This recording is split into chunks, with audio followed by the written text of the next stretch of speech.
दानिश कुरैशी जी, मैं आपसे ये कहना चाह रहा था कि नाज़िम खान कह रहे हैं कि 25 करोड़ मुसलमानों की भागीदारी कहां नजर आती है देश की सियासत में, तो कैसे तय होगा? क्या आप लोग मुस्लिम रिजर्वेशन इन पार्लियामेंट की भी बात कर रहे हैं क्या? देखिए, मैं तो एक बात ये कहता हूं कि देश का संविधान आप हर एक नागरिक को तमाम तरीके से समानता देता है। ये आप मानते हैं विवेक? बिल्कुल। या नहीं मानते? हाँ।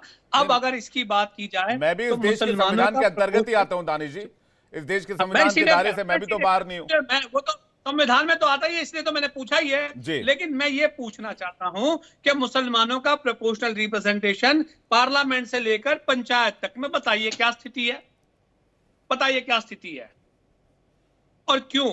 इसलिए क्योंकि भारतीय जनता पार्टी, उसकी भगिनी संस्थाएं, खुद कांग्रेस और ये सो कॉल्ड सेक्युलर पार्टियां मुसलमानों के अपलिफ्टमेंट के नाम पर सिर्फ बेवकूफ बनाती आई हैं और बेवकूफ ही बना रही हैं। अब भी वो बेवकूफ बना रही हैं। देखिए ये पूरा भाई देखिए, दानिश कुरैशी जी, एक सेकंड, विमल सिंह जी के पास जा रहा हूं, प्रेम कुमार जी आपके पास आ रहा हूं। विमल जी इस पर कुछ जवाब देना चाह रहे हैं? विमल जी आप। देखिए विमल जी, मैं कहना चाहता हूं कि देश संविधान से चलता है, ये विपक्ष के लोग हमें बता रहे हैं और ये संविधान को मानते भी हैं और संविधान की जो है संविधान के अलग से जाके ये जो है वहां पे जिस तरीके से जो है हमारे संविधान में लिखा हुआ है कि जाति के आधार पर जो है बाबा साहब ने लिखा था कि जाति के आधार पर हम आरक्षण दे सकते हैं। लेकिन ये लोग जो है, चाहे मैं कर्नाटक की बात करूं, केरल की बात करूं, दानिश कुरैशी विमल जी को स्क्रीन पर लेकर आइए, बंगाल की बात करूं, ये लोग जो है आर्टिकल 341 रद्द कर दिया था धर्म के आधार पर। भाई यहाँ पे बताइए, सुन लीजिए, आर्टिकल 341 का जिक्र कीजिए, आर्टिकल 341 का जिक्र कीजिए। जो देखिए, ये मैं कहना चाहता हूँ कि पहले एक एक करके 50 को आर्टिकल 1989 में जो है उस समय लाया गया था। आप तो सिर्फ और सिर्फ क्या भाई साहब, मंडल कमीशन के रिपोर्ट के बाद जो है मुसलमानों को आरक्षण देने का प्रावधान लाया गया था। मैं कहना चाहता हूं कि आज देख लीजिए, देश जो है, अभी बात करते हैं हमारे कोई भी, अभी देखिए ना, अभी कोई भी देश के अंदर सीए आया तो कहते हैं कि देखिए संविधान का उल्लंघन कर रही है भारतीय जनता पार्टी। अगर जो है हम एनआरसी की बात करते हैं तो कहते हैं संविधान का उल्लंघन करती है भारतीय जनता पार्टी। जब हमेशा संविधान की दुहाई देते हैं, हमेशा कानून की बात करते हैं, तो ममता बनर्जी जी क्यों संविधान को नहीं मान रही है और विपक्ष के लोग क्यों संविधान को क्यों नहीं मान रहे हैं और क्यों जो है ममता बनर्जी जी कानून की बात नहीं कर रही है? वो कह रही है कि हम जो हाईकोर्ट के, बाकायदा हमारे जो मित्र नीरज जी बैठे हुए हैं उनको नहीं पता है, एक बार और ऑडियो चला दीजिए, आपने शुरू में चलाया था। वो कह रही है कि हम कोर्ट के फैसले को नहीं मान रहे।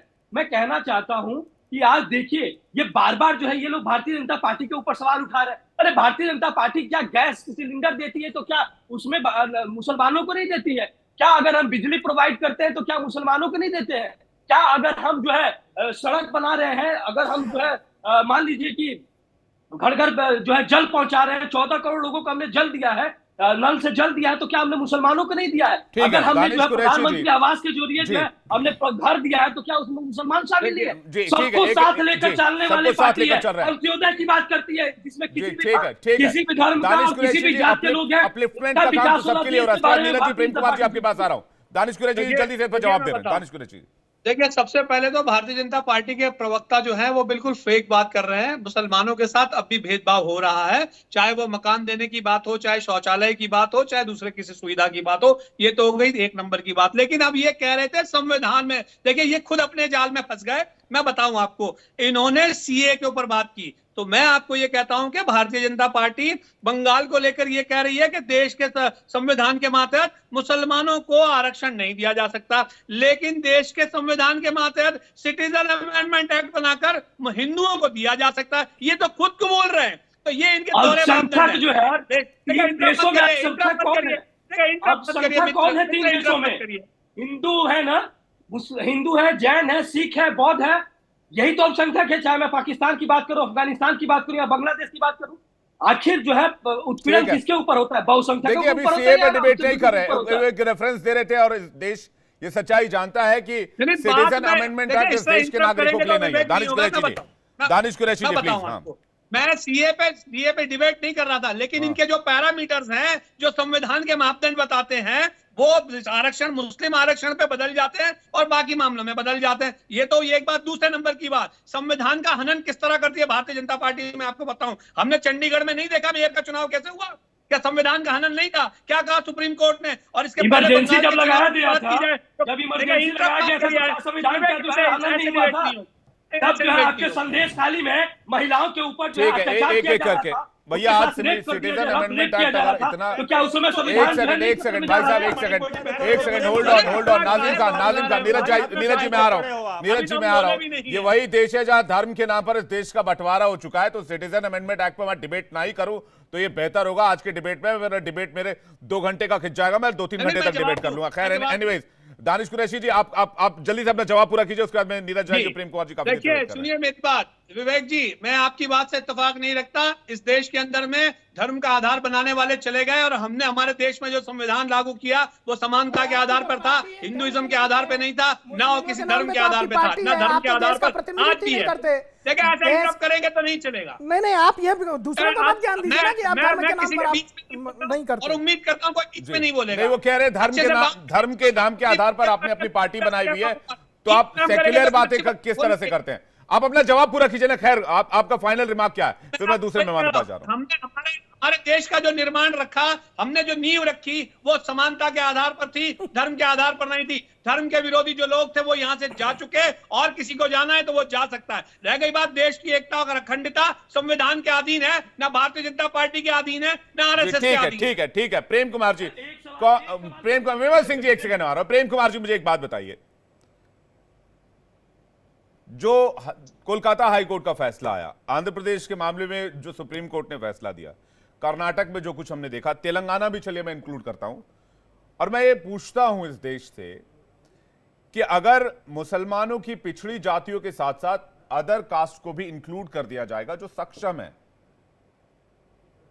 तो फिर बाकी लोगों का हक जाएगा कि नहीं जाएगा, जो उनके रियल हकदार हैं? तो क्या ये अपीजमेंट नहीं है? हाँ विवेक जी, आपने कुछ फैसलों का हवाला दिया जिस आधार पर फैसले निरस्त हुए, जो कि अल्पसंख्यक समुदाय जिसमें आते हैं उनको आरक्षण देने की बात थी, वो जातियां जो अल्पसंख्यक समुदाय से जुड़ी थी। लेकिन और भी निरस्त हुए हैं, मराठों को भी कोशिश की गई आरक्षण देने की, तो निरस्त हुए, उसकी भी चर्चा कीजिए। वही जाट को भी देने की कोशिश की गई तो निरस्त हुए, आपको गुजरात में पाटीदार को भी देने की कोशिश की गई तो निरस्त हुए। इसलिए सिर्फ ऐसा नहीं है कि मुसलमानों को की जातियों को जोड़ा गया तो वो निरस्त हुए। नहीं, एक बात देखिए, दूसरी बात है कि प्रेम कुमार जी, मेरा सवाल शायद आप अब तक ठीक से पहुंचा नहीं है। अगर पश्चिम बंगाल को एग्जाम्पल ले तो 77 कैटेगरी के तहत ओबीसी सर्टिफिकेट बांटे गए थे, जिस पर कोर्ट का फैसला आया। ज्यादातर कैटेगरी सिर्फ मुस्लिम कम्युनिटी से थे, तो सिर्फ मुस्लिम कम्युनिटी से ही क्यों? और भी कैटेगरीज होंगे वहां पे, और भी जातियां और उपजातियां होंगी, और भी अदर बैकवर्ड कास्ट होंगे। इस लिस्ट में एक सेक्युलरिज्म दिख सकता था, लेकिन इसमें जिस पर कोर्ट का फैसला आया उसमें ज्यादातर मुस्लिम कम्युनिटी से जातियों को रखा गया था। सवाल इस बात को लेकर है, नियत को लेकर है। प्रेम कुमार जी, देखिए, हाईकोर्ट का पूरा फैसला पढ़ने के बाद ही एक गंभीरता से टिप्पणी हो सकती है, पहली बात। जी। दूसरी बात हम ये कह रहे हैं कि आपका वो प्रश्न सही था कि जब कोई नई जाति आरक्षण में आती है तो किसी की कीमत पर आती है, तो जिसको भी आप नया जोड़ेंगे तो एट द कॉस्ट ऑफ, अगर ओबीसी में है तो ओबीसी की बाकी जातियां, अगर एससी में जोड़ें तो एससी की बाकी जातियां, ऐसा होता है। तो हम ये कह रहे हैं कि ऐसा है कि जैसे ओबीसी ही की कैटेगरी थी, 2006 से पहले 3000 समथिंग जातियां थी, और 2006 तक और बीच में कुछ का कार्यकाल है, उस समय तक अभी मैं देख रहा था 5000 से ज्यादा जातियां जोड़ी गई ओबीसी में। तो निश्चित रूप से जो ओबीसी में पहले से शामिल थे उसमें 5000 जुड़ गया तो उनके कॉस्ट पर हुआ। आज स्वयं नरेंद्र मोदी जी का उदाहरण लीजिए, उनकी जाति जोड़ी गई थी ना, तो क्या हम बोले कि उनकी एक जाति की बात मैं नहीं कर रहा, इसलिए सारे के कर रहा, तो क्या उनकी जाति जोड़ी तो दूसरे के कॉस्ट पर जोड़ी? क्या जुड़ी? लेकिन ये एक आम बात है, ऐसा नहीं कि इस नाम पर अब भेदभाव फैलाएं, ये लगातार चल रहा है।